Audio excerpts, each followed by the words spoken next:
Warahmatullahi wabarakatuh. Bismillahirrahmanirrahim. Marilah kita berdoa sebelum memulai pelajaran ini dengan mengawali dengan membaca Al-Fatihah agar yang kita pelajari ini memberikan berkah dan mendapatkan ilmu yang bermanfaat. Al-Fatihah.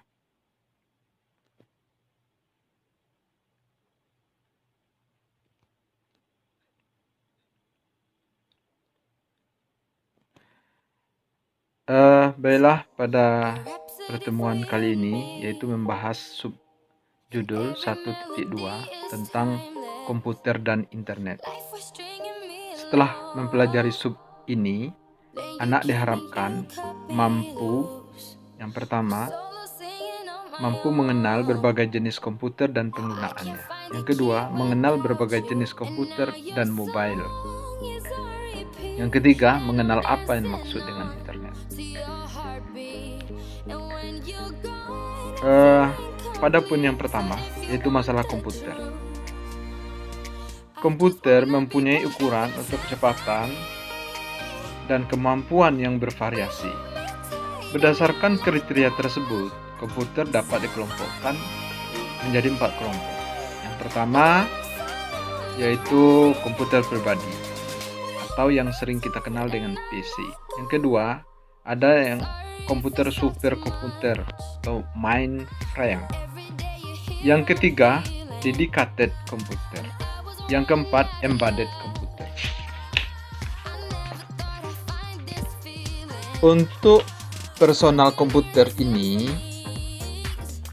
pada personal komputer ini banyak ukuran yang digunakan dibandingkan dengan ukuran mainframe. Kalau PC sangat kecil.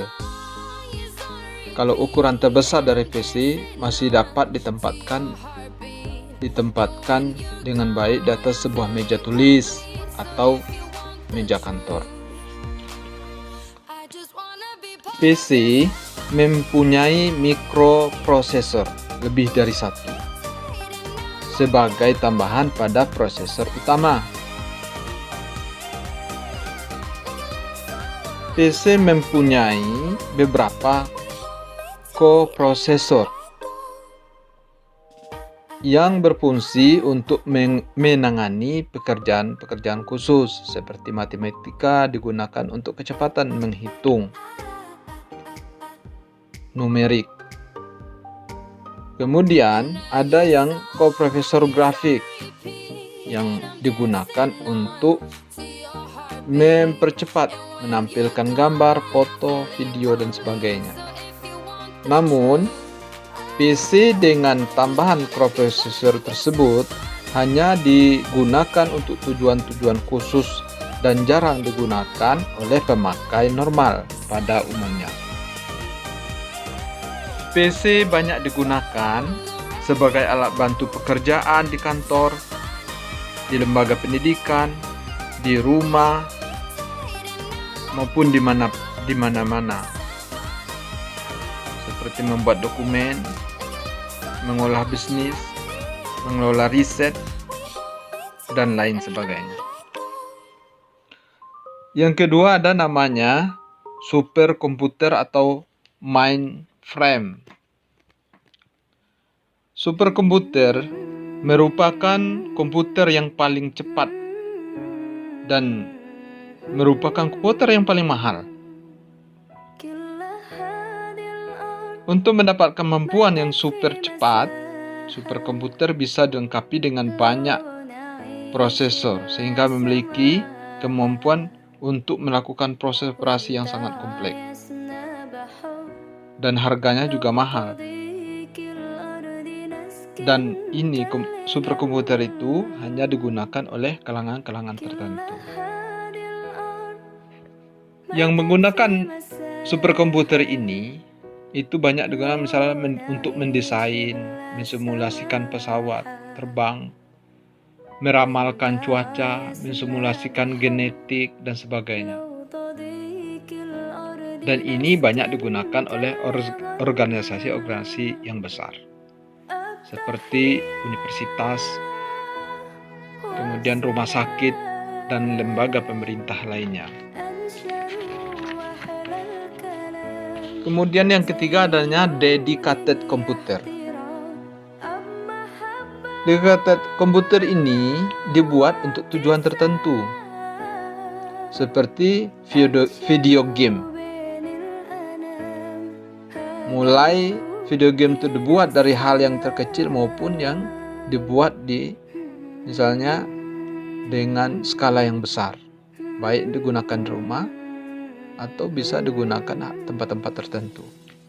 Itu dedicated.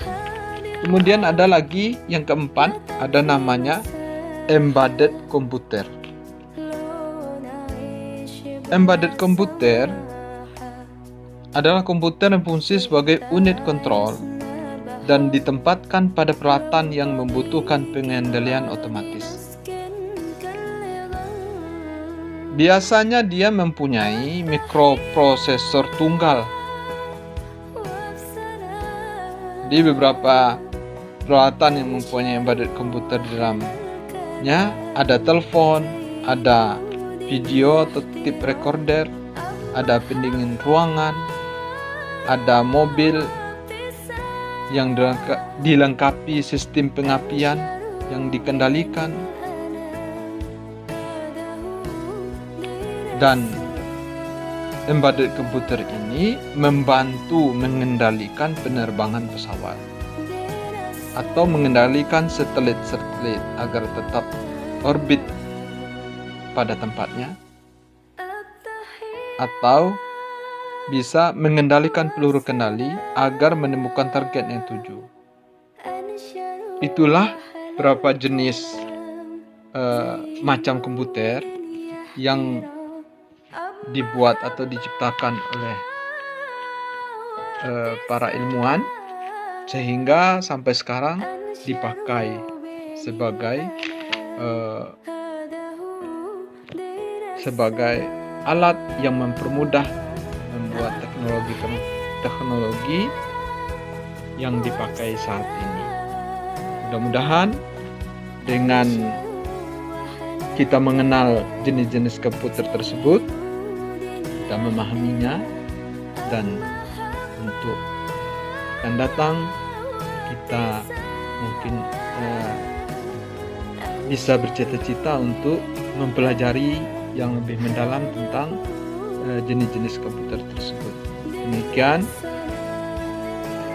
ditutup dengan mengucapkan Assalamualaikum warahmatullahi wabarakatuh.